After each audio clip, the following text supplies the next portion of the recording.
The hotel lobby was ice cold from the air conditioning, but that's not why I was frozen in place. My daughter-in-law Bianca's voice cut through the marble entrance like a knife. "Don't talk to the old lady!" she screamed at the young clerk behind the check-in desk. Her designer purse swung as she waved her hand dismissively in my direction. "She's just the maid!" My son Darnell, my own flesh and blood, threw his head back and laughed. Actually laughed. Like it was the funniest joke he'd ever heard. The clerk, a young black woman named Keisha who'd worked for me for 3 years, looked directly at me. Her eyes went wide, her mouth opened, then closed. She knew exactly who I was, because I owned this hotel. Every marble tile, every chandelier, every last thread in the Egyptian cotton sheets upstairs. Bianca had no idea. Neither did my son. And what I was about to do would send them both into a panic that would change everything. Before we continue, please tell us where you're watching from so we know how far our stories reach, and subscribe to the channel to help us grow. Let me take you back to where this all started, because you need to understand how I got here. My name is Dorothy Coleman, but folks who love me call me Dot. I'm 68 years old, and I've been carrying secrets longer than most people have been alive. I grew up in a 2-bedroom house in South Memphis with 7 siblings. Mama cleaned houses. Daddy worked at the factory when his back allowed it, which wasn't often. We ate government cheese and powdered milk, and I wore my older sister's hand-me-downs until they had more patches than original fabric. But Mama taught us something those rich folks she cleaned for never understood. Dignity isn't about what you own.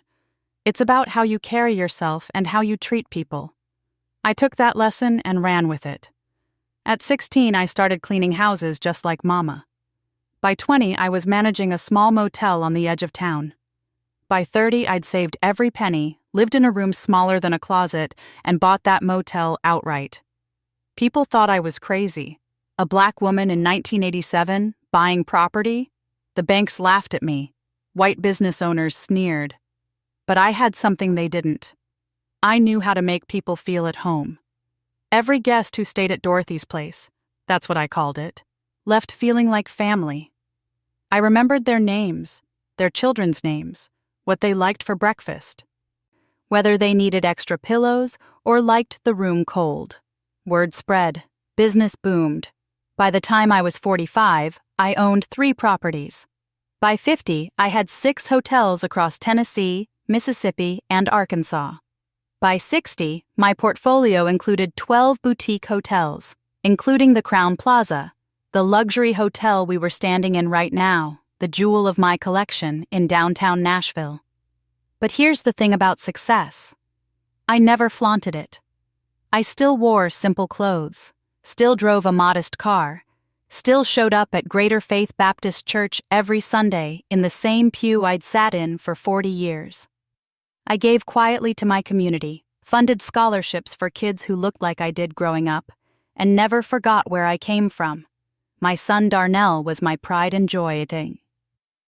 I raised him alone after his father passed from a heart attack when Darnell was only 7. I worked doubles, triples, whatever it took to give him opportunities I never had. He went to college, Tennessee State University, and became an accountant. A good job, stable, respectable.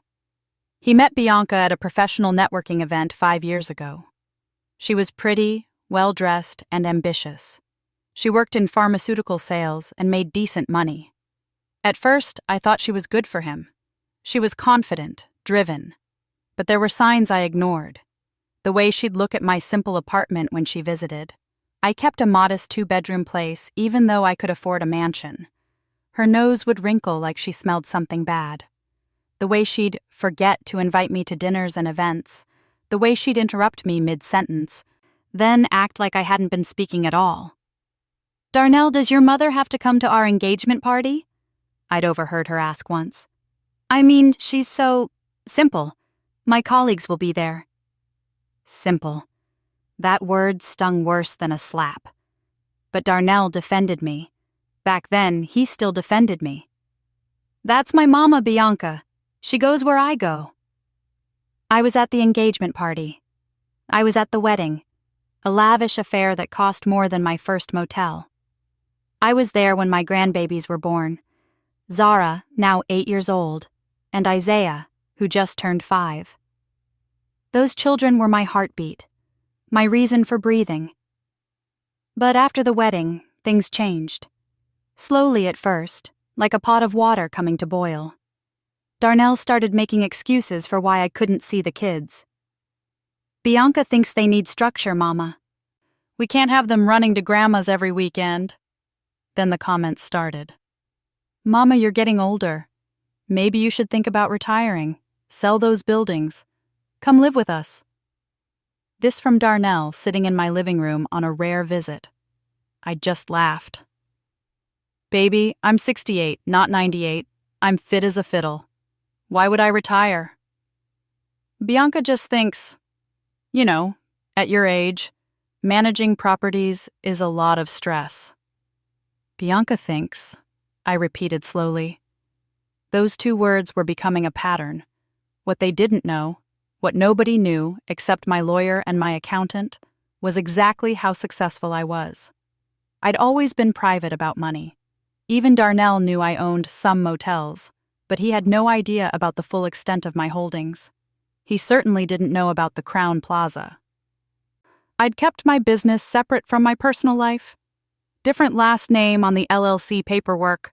I'd used my mother's maiden name, Washington, for the business entities. My properties were managed by Ramon Valdez, a brilliant hotelier I'd hired 15 years ago. I'd show up in simple clothes, check on things quietly, and leave. To most staff, I was just Ms. Dot, an owner who preferred to stay behind the scenes. I'd planned to tell Darnell everything eventually. I'd planned to secure my grandchildren's future, set up trusts, make sure they never struggled like I did. But 3 months ago, everything changed. I was at my best friend Lorraine's house for our weekly Sunday dinner after church.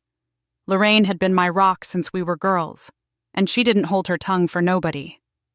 Dot, you need to stop letting that boy and his wife treat you like yesterday's trash, she said, passing me the mac and cheese. I saw how Bianca looked at you at church last week, like you were something stuck to her shoe. It's not that bad, I said, but even I didn't believe it. Not that bad? Chile, please. When's the last time they invited you over? When's the last time you saw those grandbabies for more than 30 minutes? I couldn't answer. Because she was right. And another thing, Lorraine continued, warming up now. I heard through the grapevine that Bianca's been telling people you're just some poor cleaning lady who never amounted to nothing, said you're an embarrassment to Darnell's professional image. My fork stopped halfway to my mouth. She said what? I didn't want to tell you, but you need to know. She's been painting a picture of you like you're some charity case they have to deal with. That's when my phone rang. Darnell. Hey, Mama, he said, his voice bright and cheerful. Too cheerful. How are you doing? I'm fine, baby. What's going on? Well, here's the thing. Bianca won me this amazing family vacation package through her company. All expenses paid trip to Nashville, staying at some fancy hotel called the Crown Plaza. You heard of it? My hand tightened around the phone. The Crown Plaza. My hotel. I've heard of it, I managed. Great. So look, we want you to come with us. The kids have been asking for Grandma, and Bianca thought it would be nice for you to join us. We're leaving Friday. Pack light, though, it's just a long weekend. Every alarm bell in my head went off. Bianca wanted me to come? The same Bianca who'd been avoiding me for months? Why the sudden invitation? I asked carefully. What do you mean? Can't a son want to spend time with his mother? But there was something in his voice. Something off. Darnell, what's really going on? A pause. Then, okay, fine. Bianca thinks, we think, it might be time for you to consider moving into a senior living facility. Someplace nice, where you'd have help and activities and people your own age. We thought we could talk about it during the trip. Make it a positive thing. Senior living facility. I was 68 and ran a hotel empire.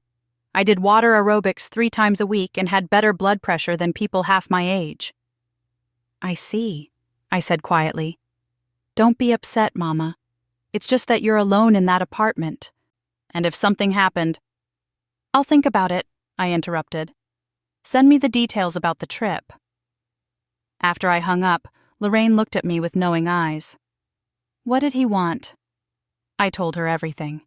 She sat back in her chair and shook her head slowly. Dot, they're up to something. Mark my words. This isn't about no family vacation. I know, I said, but I'm going to find out exactly what they're planning. You going to tell them you own that hotel? A smile spread across my face. Not yet. I want to see how this plays out first. The next few days, I made some calls. I talked to Ramon, my hotel manager, and gave him specific instructions. I talked to my lawyer. I did my homework. And I discovered something that made my blood run cold. Darnell had been asking questions. Lots of questions. About my assets. About what would happen to my properties if I became incapacitated or unable to manage my affairs. He'd even consulted with an elder care attorney about something called conservatorship. They were planning to have me declared incompetent. They were planning to take control of what they thought was a small portfolio of rundown motels. They had no idea they were actually plotting to steal a multi-million-dollar empire. The pieces fell into place. The sudden interest in my well-being, the push for senior living. This family vacation was probably where they planned to stage some kind of intervention, maybe bring a doctor they'd paid off to declare me unfit. I should have been heartbroken. Part of me was. But mostly, I was angry. And I was going to make sure they understood exactly who they were dealing with. Friday came. I packed my simple suitcase, comfortable clothes, nothing fancy. I met them at the airport looking exactly like what Bianca wanted everyone to see. A poor, simple old lady who needed taking care of. On the plane, Bianca barely spoke to me. She was too busy on her phone, taking selfies, posting about their luxury family vacation. Zara and Isaiah sat with me in the back, and that was fine. I got to hold their little hands and hear about school and friends. Grandma Dot, is the hotel going to have a pool? Isaiah asked, his eyes wide with excitement. The biggest pool you ever saw, baby, I promised him. When we landed in Nashville, they rented a luxury SUV. Bianca insisted on driving. I sat in the very back with the luggage. As we pulled up to the Crowne Plaza, my heart swelled with pride. The building gleamed in the afternoon sun, all glass and limestone, with impeccable landscaping and a fountain in the circular drive. I'd renovated it just 2 years ago, turning it from a dated business hotel into a boutique luxury destination. The valet opened our doors. Young men in crisp uniforms smiled and welcomed us. Bianca strutted through the entrance like she owned the place, her heels clicking on my marble floors. Darnell followed, carrying their designer bags. Nobody offered to help me with my worn suitcase. I dragged it behind me, playing my part. That's when we approached the desk. That's when Keisha looked up and saw me. That's when her face started to light up, because Keisha knew exactly who I was.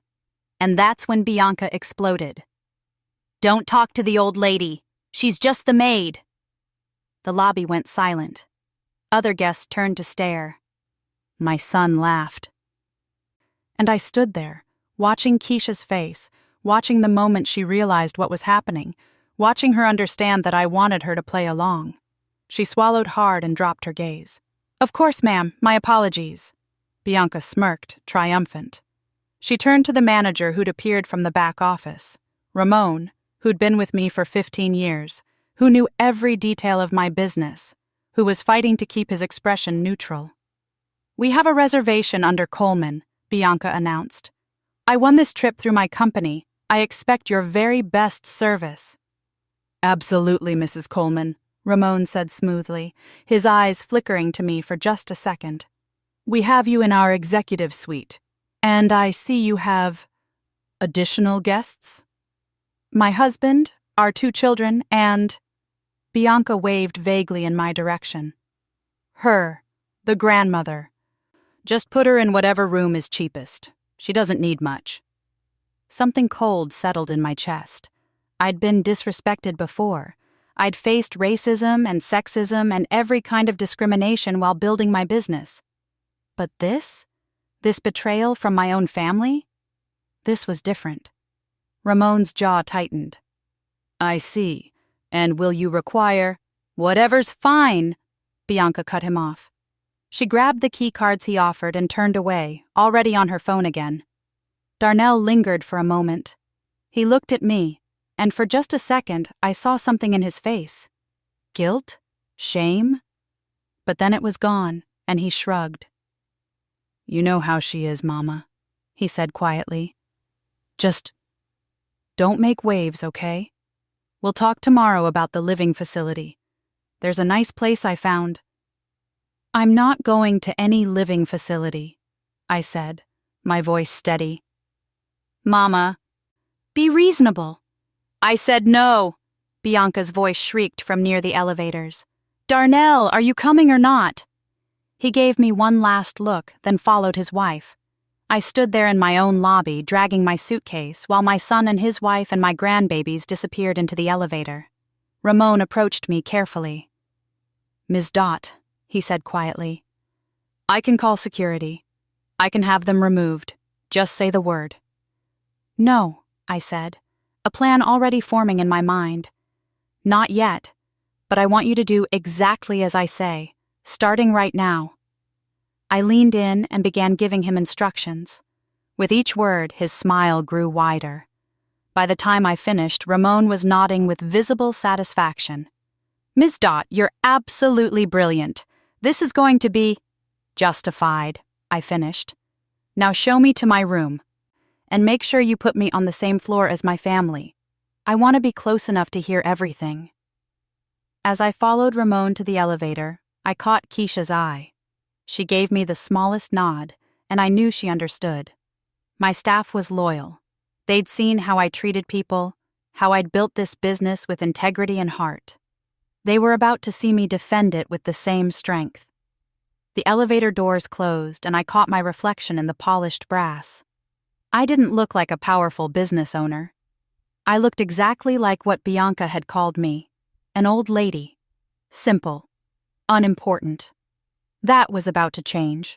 Because tomorrow morning, Bianca and Darnell were going to discover that you should never underestimate the woman you call just the maid, especially when she owns everything you're standing on. My room was on the 5th floor, 3 doors down from the executive suite where my family was staying. Ramon had given me one of our premier rooms.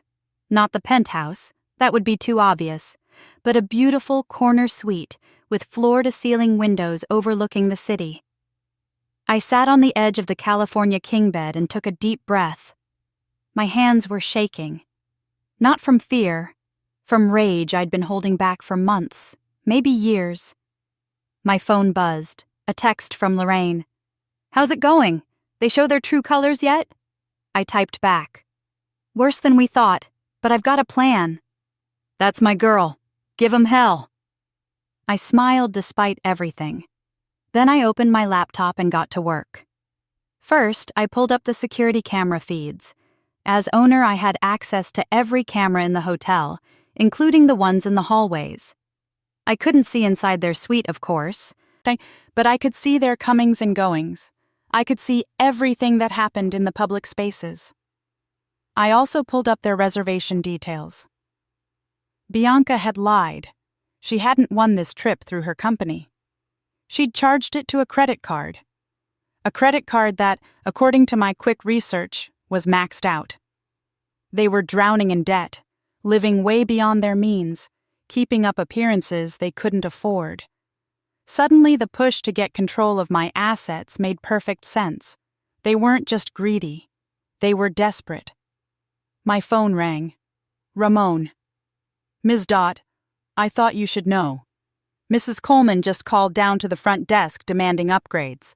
She wants a larger suite, complimentary spa services, and free meals for the entire stay. She said if we don't comply, She'll leave a bad review and report us to her corporate contacts. I almost laughed. She was trying to bully my staff at my hotel.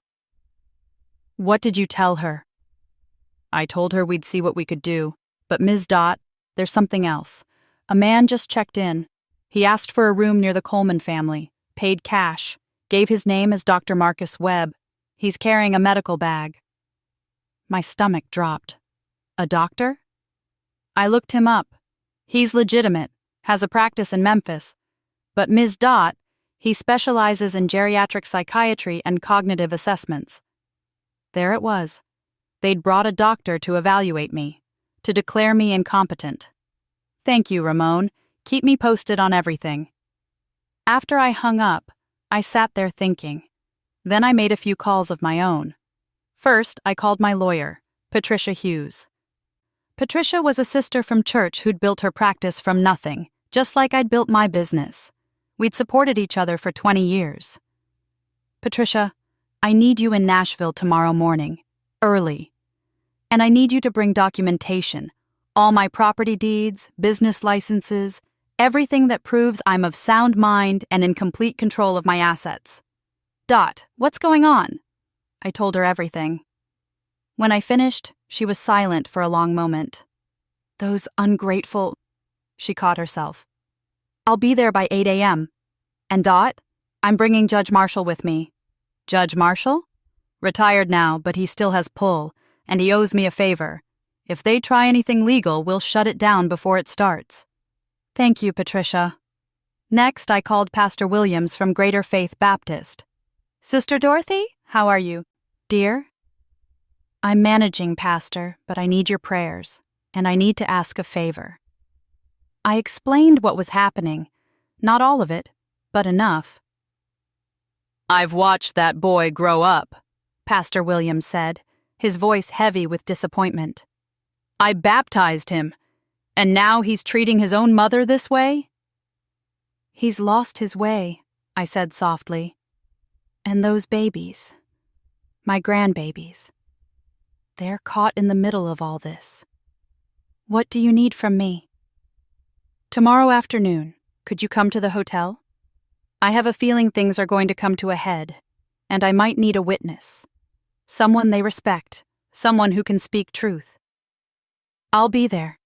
And Sister Dorothy, you're one of the strongest women I know. Don't let them dim your light. After those calls, I felt steadier. I had my army assembling. Now I just needed to wait for them to make their move. Around 7 p.m., I heard voices in the hallway. I cracked my door open just enough to see. Bianca and Darnell were leaving their suite, dressed for dinner. Fancy clothes, expensive jewelry. No kids with them. They must have ordered room service for Zara and Isaiah. As they passed my door, I heard Bianca say, "Tomorrow morning, we sit her down with Dr. Webb. He does his assessment, finds her incompetent, and we start the paperwork. Your mother won't know what hit her." "Are you sure about this?" Darnell asked. "I mean, she seems fine to me." "She's not fine," Bianca snapped. "She's old, Darnell. She can't handle business decisions anymore. Those properties should be ours. We're her family. We'll manage everything better than she ever could." I just feel bad about... You want to feel bad, or you want to stop drowning in debt. Because we're about to lose the house, Darnell, the cars, everything. Your mother's sitting on a gold mine and living like a pauper. It's not right. We're helping her. They moved out of earshot toward the elevators. I closed my door and leaned against it, my heart pounding. So there it was, the full truth. They were broke, and they thought taking control of my business would save them. What they didn't know was that my gold mine was bigger than they could possibly imagine, and it was about to bury them. I waited 30 minutes, then slipped out of my room and went down the hall to their suite. I knocked softly. Zara opened the door, her face lighting up. "Grandma Dot!" "Hey, baby girl. Can Grandma come in?" She pulled me inside, and Isaiah came running. Both my grandbabies wrapped their arms around me, and for a moment, everything else fell away. This was why I'd built my empire, for them, to give them opportunities and security and a legacy. Your mama and daddy left you alone? I asked. They said we're old enough, Zara said, but I could hear the hurt in her voice. They went to the restaurant downstairs, said it's too fancy for kids. 8 and 5 years old, left alone in a hotel room. Something else to file away. Well, I'm here now. How about we raid that minibar and watch some cartoons? We spent the next 2 hours together. They told me about school, about their friends, about how Mama was always stressed and Daddy was always working. They told me things kids shouldn't have to notice, about arguments over money, about moving to a smaller house, about how Mama said they couldn't visit Grandma Dot anymore because I was too old to keep up with kids. Every word broke my heart a little more. But I smiled and laughed and made them feel safe. Because that's what grandmothers do. Around 9:30, I heard the key card in the door. I quickly hugged both kids and slipped into the adjoining bedroom, closing the door most of the way. Bianca and Darnell stumbled in, laughing. They'd been drinking. Kids, why aren't you in bed? Bianca's voice was sharp. We were waiting for you, Zara said quietly. Well, go to bed now. Grown folks need to talk. I heard the rustle of kids moving, then the sound of a door closing. Once they were sure the kids were in bed, Bianca and Darnell's conversation continued. Did you confirm with Dr. Webb for tomorrow? Bianca asked. Yeah, he'll be here at 10. He said the evaluation should take about an hour. And he knows what to find? Bianca. Darnell, we paid him $5,000. He better find what we need him to find. My breath caught. They'd paid the doctor. They'd bought a fraudulent diagnosis. Once we have the paperwork showing she's incompetent, how long until we can access the properties? Bianca continued. My lawyer said it could take a few weeks for the conservatorship to go through, but once it does, we'll have control of everything. The motels, her bank accounts, all of it. How much do you think they're worth? The properties? I don't know. Maybe $500,000? $1 million if we're lucky? Most of them are pretty run down. I almost laughed out loud. If they only knew. Well, first thing we do is sell them all, Bianca declared. Get the cash, pay off our debts, buy a real house in a good neighborhood. Maybe I'll finally get that Range Rover I deserve. What about my mom, though? Where will she live? That's what the senior facility is for. We'll put her someplace cheap, let the state help with the costs. She'll be fine. The coldness in her voice made me shiver. This wasn't just about money. This was about getting rid of me entirely. I don't know, Bianca. She raised me. She sacrificed everything. And now it's your turn to have something. God, Darnell, when did you become such a mama's boy? She's had her life. Now it's time for us to have ours. I'd heard enough. I quietly slipped out of the suite and back to my room. I didn't sleep much that night. I lay in bed, staring at the ceiling, thinking about everything. About the little boy I'd raised, who'd once told me I was his hero. About how life and money and a toxic woman had twisted him into someone I barely recognized. But I also thought about my grandbabies. About protecting them. About showing them what strength and dignity looked like. At 6 a.m., I got up, showered, and put on something different than my usual clothes. I went to my car, which I'd had Ramon retrieve from my property manager who'd driven it up yesterday, and pulled out a garment bag I'd packed just in case. Inside was one of my power suits, a navy blue blazer and skirt that Patricia had convinced me to buy years ago for business meetings. Professional, commanding, nothing like the simple house dresses I usually wore. I did my makeup carefully, put on my good jewelry, simple but elegant pearls that had been my mother's. When I looked in the mirror, I saw the woman I'd been hiding for years. The CEO, the businesswoman, the force to be reckoned with. At 7:30, Patricia called from the lobby. I went down to meet her. She took one look at me and whistled low.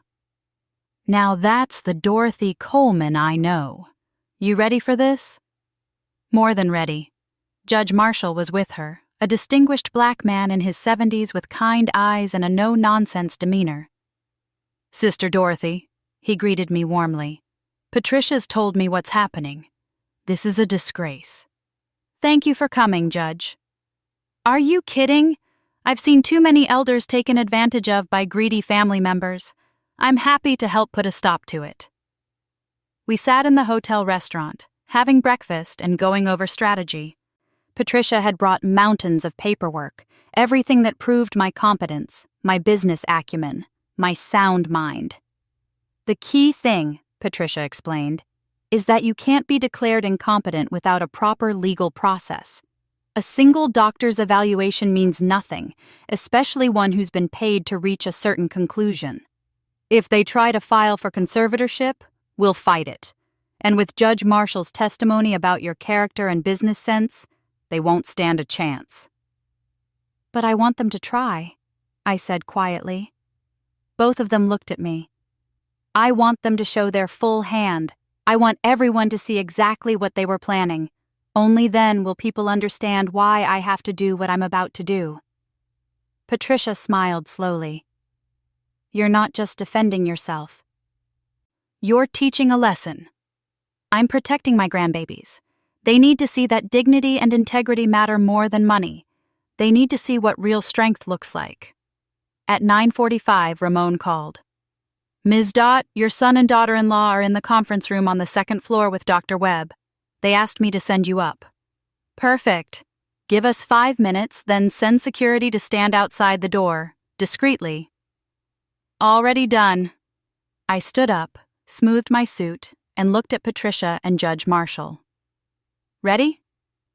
Right behind you, Patricia said. We took the elevator to the second floor. As we walked down the hallway, I could hear Bianca's voice through the conference room door. Should be here any minute. Remember, doctor, she's easily confused, forgetful, can't manage her finances. That's what you'll find, right? I pushed open the door. 3 heads swiveled toward me. Darnell's eyes went wide. Bianca's mouth dropped open. Dr. Webb looked confused. Mama? Darnell said, staring at my suit, my demeanor, the way I walked into that room like I owned it. You look professional, I finished. That's because I am a professional. Dr. Webb, is it? I'm Dorothy Coleman, though in business I go by Dorothy Washington. The doctor stood, extending his hand. Ms. Coleman, your family has some concerns about your cognitive abilities and... My family has concerns about how to steal my assets, I said clearly. And they paid you $5,000 to help them do it. Dr. Webb's face went pale. I don't know what you're... I have excellent hearing, I continued, and thin walls in my hotel rooms. Your hotel rooms? Bianca laughed, but it sounded nervous. What are you talking about? This isn't your... The Crown Plaza Nashville, purchased in 2018 for $12 million, renovated in 2023 for another $4 million, current value approximately $20 million, owned by Washington Hospitality Group, LLC, which I own. Completely. The silence was deafening.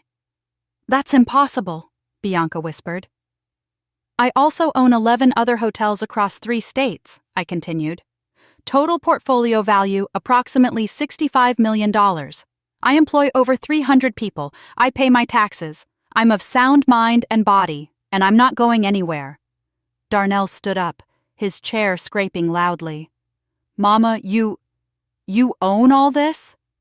Why do you think I lived so modestly, son? I learned from my mother that you don't have to show people what you have to know your worth.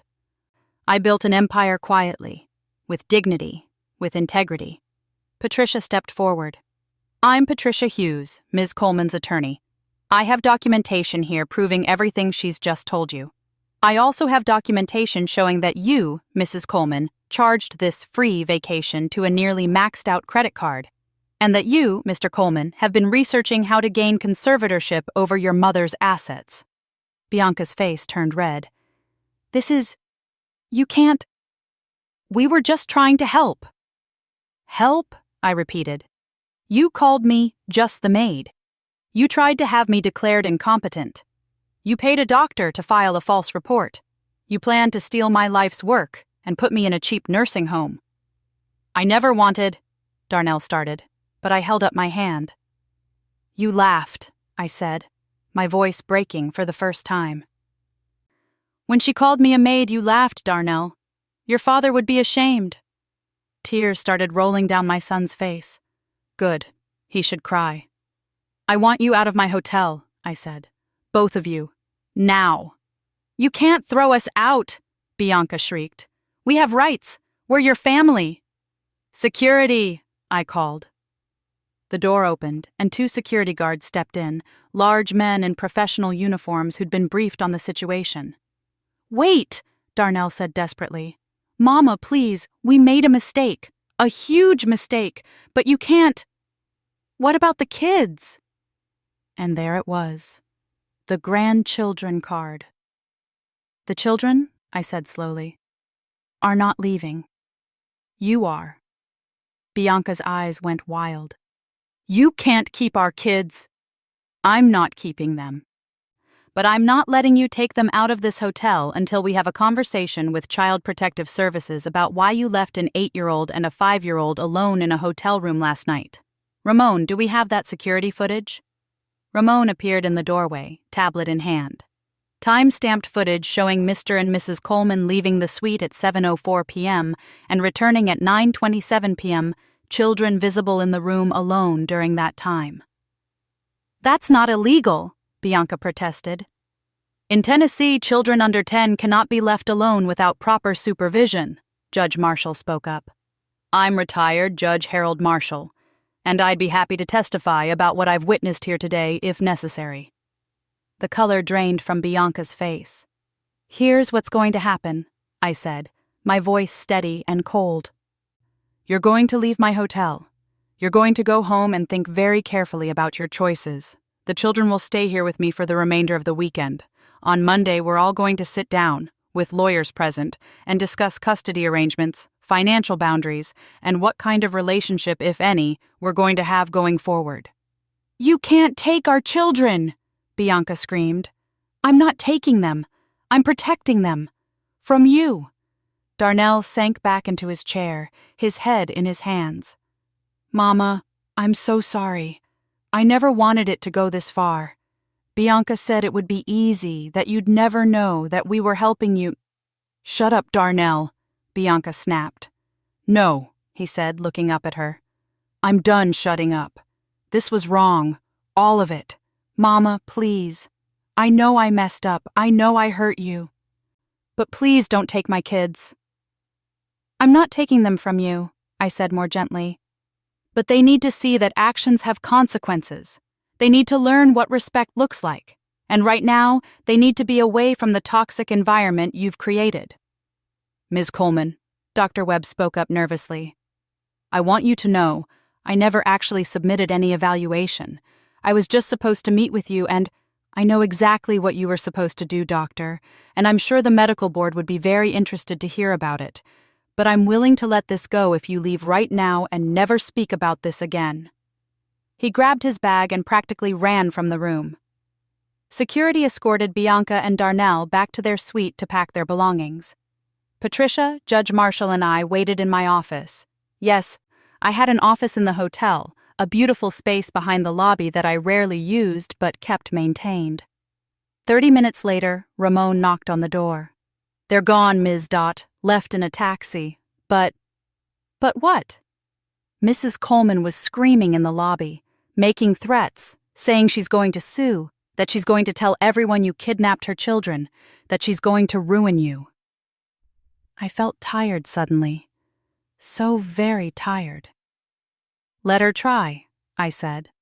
She has no case. We have everything documented. What about the children? Judge Marshall asked gently. How are you going to tell them what's happening? With honesty, I said. They deserve the truth. I went up to the executive suite, where 2 hotel staff members were keeping the kids company. Zara and Isaiah looked up when I walked in, and I could see the worry in their eyes. Where's Mama and Daddy? Isaiah asked. I sat down on the couch and pulled them both close. Your mama and daddy had to go home, babies. But you're going to stay here with Grandma Dot for a few days. Is that okay? Are they coming back? Zara asked. She was smart, too smart. She knew something was wrong. They'll be back. But right now, the grown-ups need to work some things out. Did they have a fight? Isaiah's bottom lip trembled. It's my fault. I was bad yesterday. No, baby, no. I held him tight. This has nothing to do with you. You and your sister are perfect. This is about grown-up problems that grown-ups have to fix. Are you sad, Grandma? Zara asked, looking up at me with her father's eyes. I'm a little sad, I admitted, but I'm also grateful. Because I get to spend time with my favorite people in the whole world. That made them smile. We spent the rest of the day together. I took them to the hotel pool, where they splashed and played. We had lunch in the restaurant, the fancy one their parents said was too nice for kids. The staff treated them like royalty because that's how I'd trained them to treat all guests, especially children. That evening, Pastor Williams arrived. He spent time with the kids, praying with them, making them laugh. He was good with children, always had been. After the kids were asleep, he sat with me in the suite's living room. How are you holding up, Sister Dorothy? I'm managing, Pastor, but I won't lie, this hurts. I raised that boy to be better than this.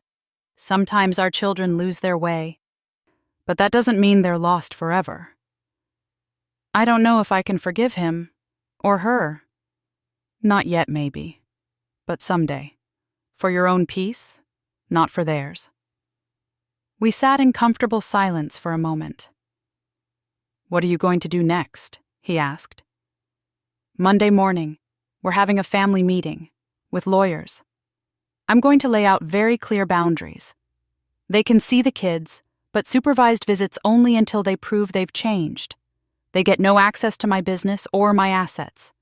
And they need to go to counseling, both of them. And if they don't agree, then I'll pursue legal custody of the children. I don't want to, Pastor, but I will if I have to. He nodded slowly. You're doing the right thing. Those babies need stability. They need to see what real love looks like. After he left, I checked on Zara and Isaiah one more time. They were sleeping peacefully, wrapped in the luxury sheets I'd chosen personally for this hotel. My phone buzzed. A text from an unknown number. You think you're so smart. You think you've won. But this isn't over. I'm going to destroy you. I'm going to tell everyone what a horrible mother you are. I'm going to make sure you never see those kids again. You're going to regret this. Bianca. It had to be. I didn't respond. I simply forwarded the message to Patricia with a note. Document this. Then I sat down at the desk and opened my laptop. I pulled up the security footage from earlier. The moment in the lobby when Bianca called me a maid, when Darnell laughed, when my world shifted on its axis. I watched it once, twice. Each time it hurt a little less, because I realized something important. They didn't break me. They revealed themselves, and now I knew exactly who I was dealing with. I was about to close the laptop when another email came through, this one from Darnell. Mama, I know I don't deserve your forgiveness. I know I failed you, but please give me a chance to make this right. I love my kids. I love you. I got lost somewhere along the way, and I don't know how to find my way back, but I want to try. Please let me try. I stared at those words for a long time. Part of me wanted to delete the email, block his number, cut him out of my life completely. But another part of me, the part that remembered rocking him to sleep as a baby, teaching him to ride a bike, watching him graduate from college, that part wanted to believe change was possible. I typed a response. Actions, not words. Show me you've changed, and we'll talk. I hit send before I could second-guess myself. Then I closed the laptop, checked on the kids one more time, and finally went to bed. But at 2 a.m., my phone rang. Ramon. Ms. Dot. I'm sorry to wake you. But we have a situation. My heart jumped. What kind of situation? Mrs. Coleman is back. She's in the lobby with the police, claiming you kidnapped her children. And she brought reporters. I sat up, suddenly wide awake. Reporters? Local news, cameras and everything. She's making a scene, saying you're a crazy old woman who stole her kids. Ms. Dot, this is about to get very public, very fast. I looked at the closed bedroom door where my grandbabies were sleeping peacefully.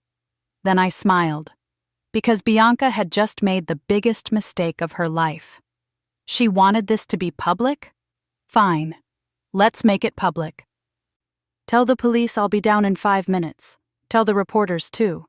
And Ramon, make sure those cameras are rolling when I arrive, because the truth is about to come out, and I want everyone to see it. I threw on my power suit again, fixed my hair, and woke Patricia with a phone call. Bianca's at the hotel with police and news cameras, I said, claiming I kidnapped the kids. Patricia didn't miss a beat. I'll be there in 15 minutes. Don't say anything until I arrive. Too late for that. This ends now. I asked the hotel babysitter, a trusted staff member named Gloria who often watched guests' children, to stay with Zara and Isaiah. Then I took the elevator down to the lobby. The scene was chaos. Bianca stood in the center of the marble floor, her hair wild, her makeup smeared from crying. 2 police officers stood nearby, looking uncomfortable. A news crew had their camera pointed at her, lights blazing. Other hotel guests were gathered around, phones out, recording everything. Ramon saw me exit the elevator and gave me a subtle nod. The hotel's own security cameras were capturing everything from multiple angles. "Won't give me my children," Bianca was sobbing to the camera. "She's a crazy old woman who thinks she owns everything. She threatened me. She's holding my babies hostage." That's when she saw me. Her finger shot out, pointing directly at me. "There she is! Officers, arrest her! She kidnapped my children!" The 2 police officers turned to look at me. One was an older black officer with sergeant stripes. The other was younger, Hispanic, taking notes. I walked toward them calmly, my heels clicking on my marble floor. "Good evening, officers. I'm Dorothy Coleman. I own this hotel." Bianca laughed shrilly. "She's delusional. She doesn't own anything. She's just a—" "Ma'am, please," the sergeant said to Bianca, then turned back to me. "Ms. Coleman, we received a call about a possible kidnapping. 2 minor children?" "My grandchildren, yes. They're upstairs, asleep, and safe. Their parents left them here after attempting to defraud me and have me falsely declared incompetent. I asked the parents to leave my property, but the children remained with me, with documentation from witnesses, including a retired judge." The news reporter, a young black woman with a microphone, stepped forward. "Did you say you own this hotel?" "I do. The Crown Plaza, Nashville, along with 11 other properties across 3 states.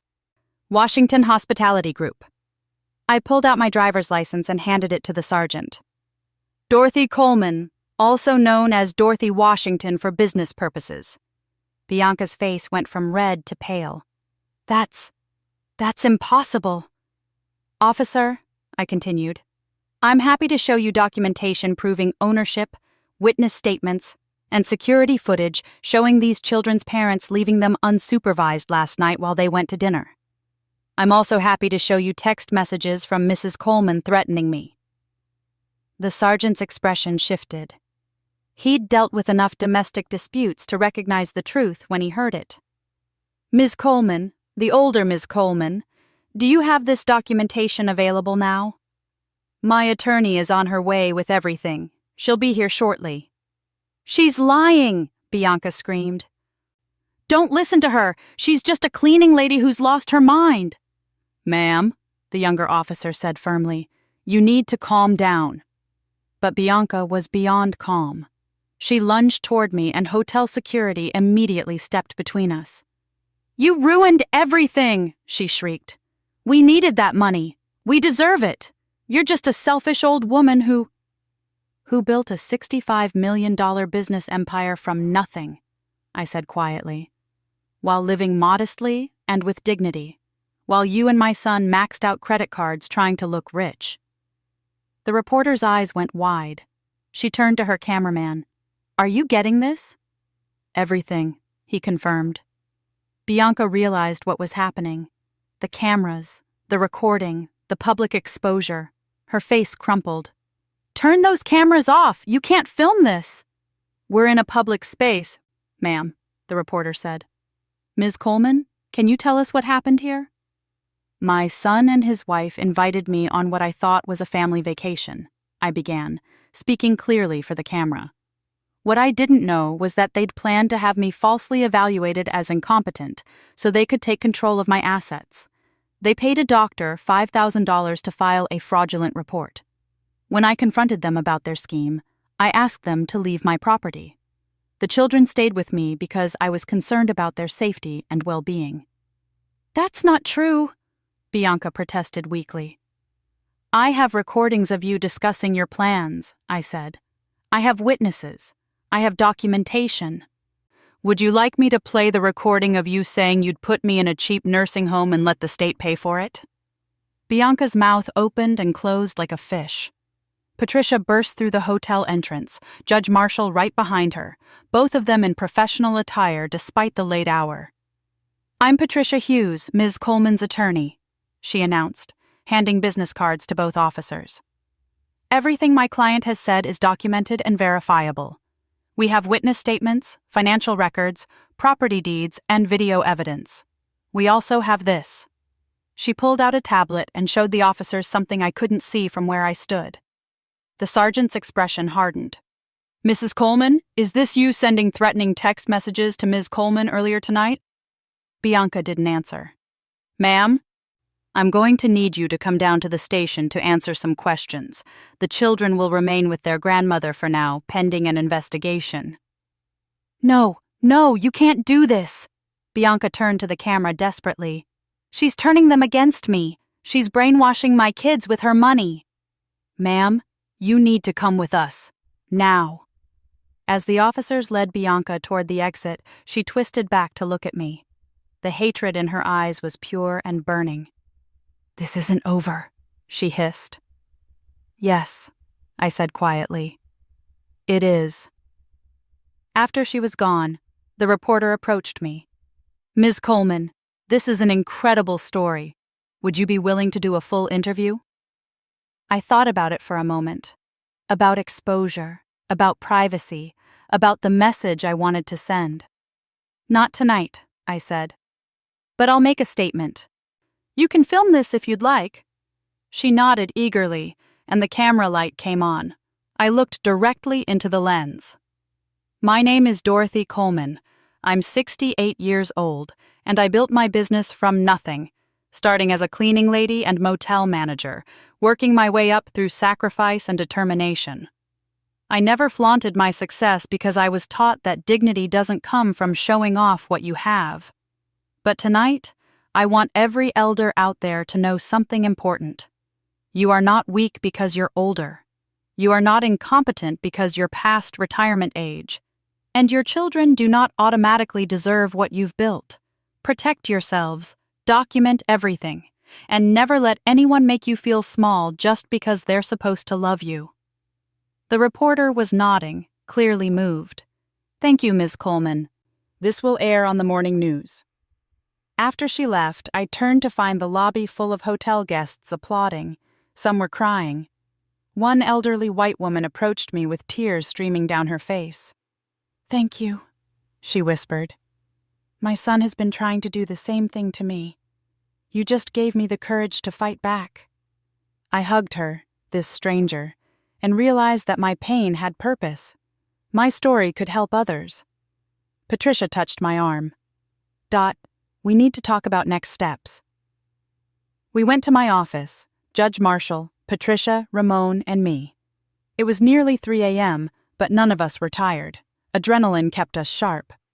The police will likely charge Bianca with making false statements and possibly attempted fraud, Patricia explained.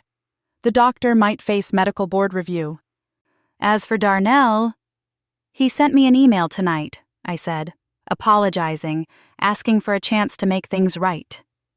"Do you believe him?" Judge Marshall asked. "I don't know, but he's still my son, and he's those children's father." "You have a good heart, Sister Dorothy," the judge said. "But good hearts get taken advantage of." "Not this time," I said firmly. "From now on, everything is documented. Everything is legal.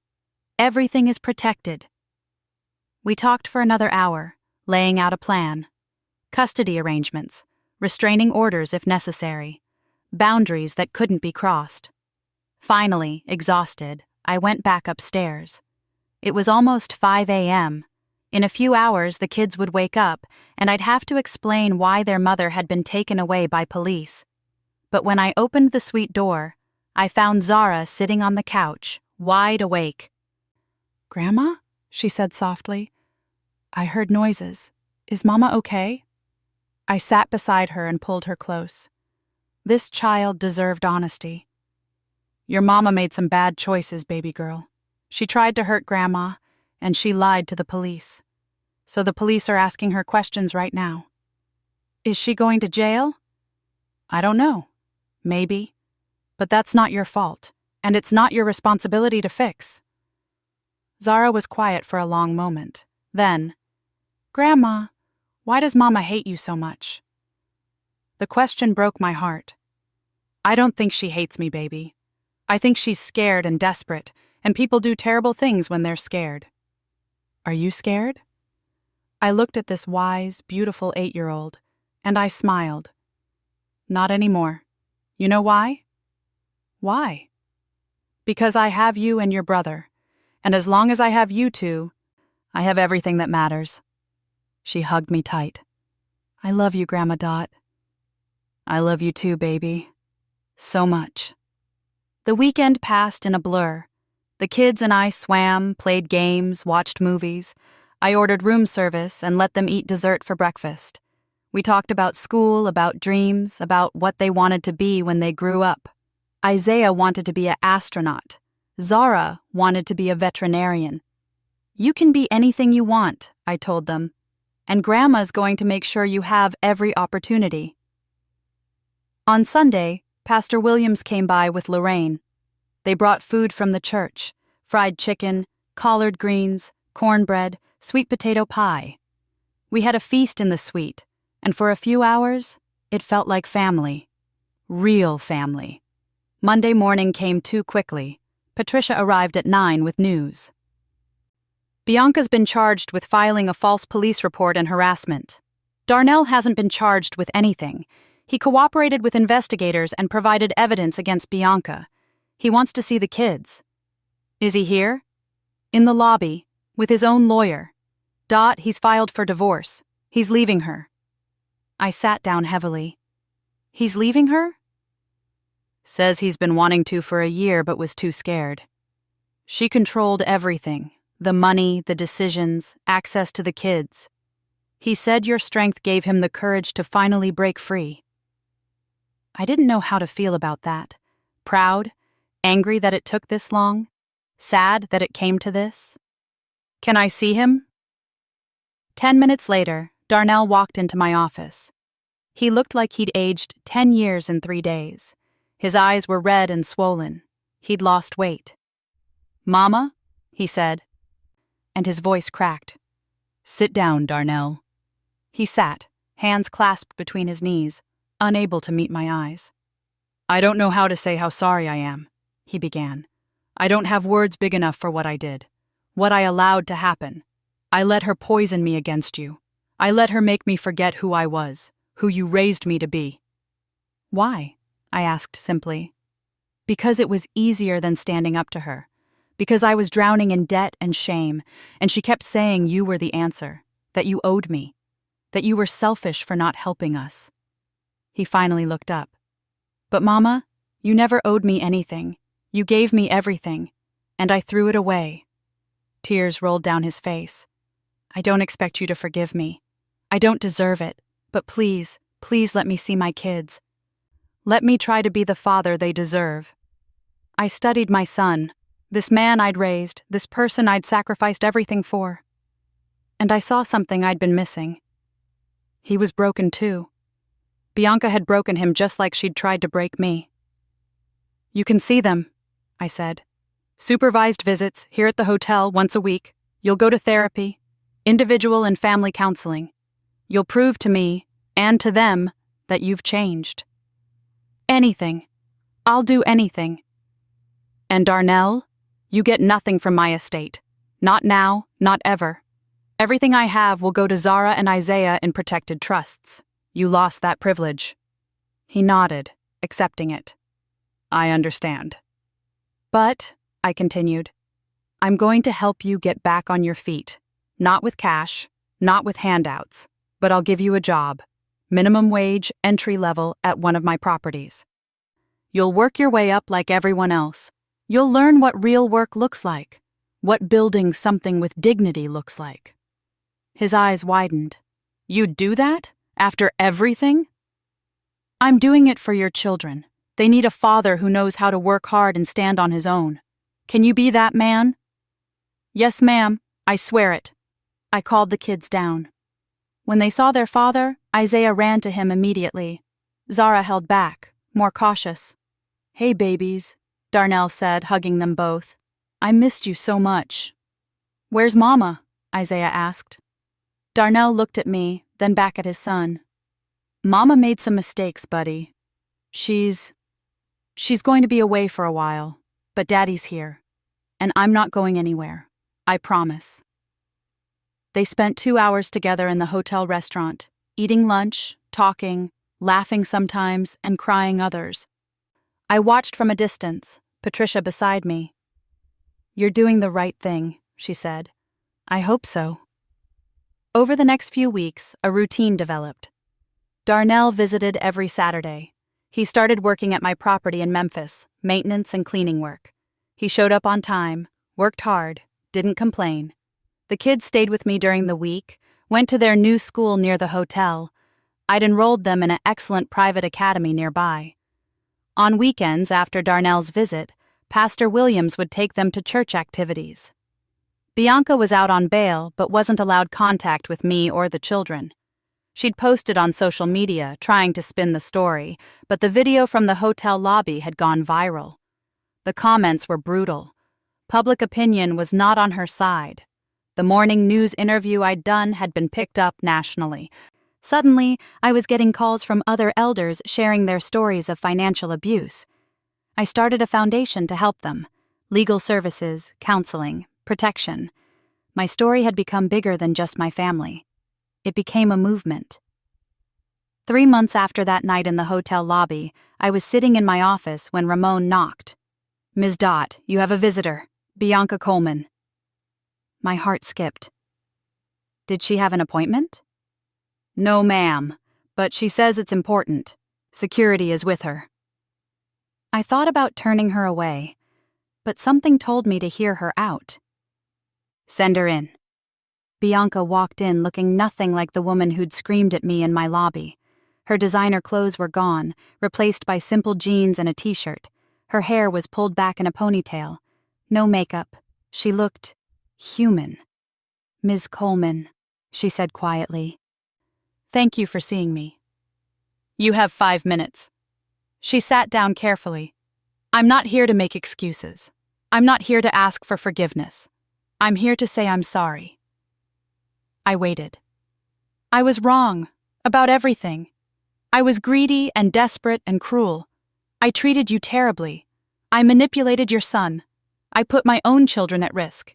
And I have to live with that for the rest of my life." "Why are you telling me this?" "Because I've been in therapy, court-ordered at first, but now I go because I want to. And my therapist said I need to take accountability, not because it'll change anything, but because it's the right thing to do." She looked directly at me. "You didn't deserve any of what I did. You're a remarkable woman. You built something incredible, and I tried to destroy it because I was jealous. Because I felt small next to your strength." I studied her for a long moment. "What do you want, Bianca?" "Nothing," she said. "I know I'll probably never see my kids again. I know Darnell's divorcing me. I know I destroyed my own life, but I wanted you to know that I see it now. I see what I did, and I'm sorry." She stood to leave. "Bianca," I said, and she turned back. "My grandchildren ask about you. They miss their mother, despite everything." Her eyes filled with tears. "If you do the work, real change, maybe someday there can be supervised visits. Not because you deserve it, because they deserve a chance to know their mother if she becomes someone worth knowing." "Thank you," she whispered. "I don't deserve your mercy." "No," I agreed, "but mercy isn't about deserving. It's about choosing grace even when it's hard." After she left, I sat in my office for a long time, thinking about everything that had happened, about betrayal and redemption, about strength and forgiveness, about the complicated nature of family. That evening, I had dinner with Zara and Isaiah in my suite. We'd done this every night for months now, and it had become our ritual. "Grandma," Zara said, "when I grow up, I want to be strong like you." "You already are, baby. You both are." "Will you teach us?" Isaiah asked. "How to be strong?" I looked at these two precious faces, these children who'd been caught in adult wars but had emerged with grace and resilience. "I'll teach you everything I know," I promised. "About strength and dignity and hard work. About standing up for yourself and protecting the people you love. But most importantly, I'll teach you that real wealth isn't money. It's knowing who you are and never letting anyone make you forget it." "Even when they're mean to you?" Isaiah asked. "Especially then." 6 months later, I stood in the ballroom of the Crown Plaza, my Crown Plaza, at a celebration Patricia had insisted on organizing. The room was filled with people whose lives had been touched by my foundation, elders who'd found the courage to fight back against financial abuse, lawyers who volunteered their time, community leaders who'd helped spread the word. Darnell was there, standing in the back with his kids. He'd been promoted to assistant manager at the Memphis property. He was rebuilding his life slowly, with integrity this time. Even Bianca sent flowers with a note. "Thank you for showing me what real strength looks like." Pastor Williams blessed the food. Lorraine made sure everyone had enough to eat. Judge Marshall gave a speech about justice and dignity that had everyone on their feet applauding. But the moment that broke me, in the best way, was when Zara took the microphone. "My Grandma Dot is the strongest person I know," she said, her young voice clear and confident. "She taught me that being strong doesn't mean being mean. It means knowing your worth and never letting anyone take it away. She saved me and my brother. But really, she's saving lots of people. Because her story shows that it's never too late to stand up for yourself. Thank you, Grandma. I love you." The room erupted in applause. I stood there, tears streaming down my face, surrounded by community and love and purpose. This was what I'd built. Not just hotels and businesses, but a legacy of dignity, a message of empowerment, a reminder that your value isn't determined by others, it's determined by you. Later that night, after everyone had gone home and the kids were asleep, I stood in my office looking out over the city lights of Nashville. My phone buzzed.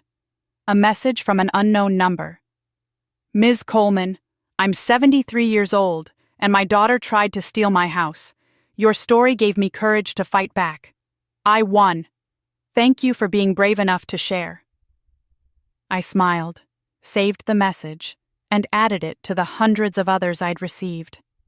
This was why I'd gone through everything. The betrayal, the pain, the public exposure. Because my story could help others.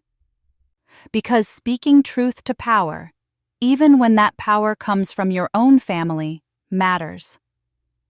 I thought about my mother, who'd cleaned houses her whole life but held her head high, who'd taught me that dignity wasn't about what you owned, but how you carried yourself. "I did it, Mama," I whispered to her memory. "I carried it right, I built something real, and I protected what matters. The city sparkled below me, full of possibility and promise. Somewhere out there, another elder was finding their courage. Another family was learning about boundaries and respect. Another person was discovering their worth, and I had played a part in that. I was Dorothy Coleman, 68 years old, hotel magnate, grandmother, survivor, warrior, and I was just getting started.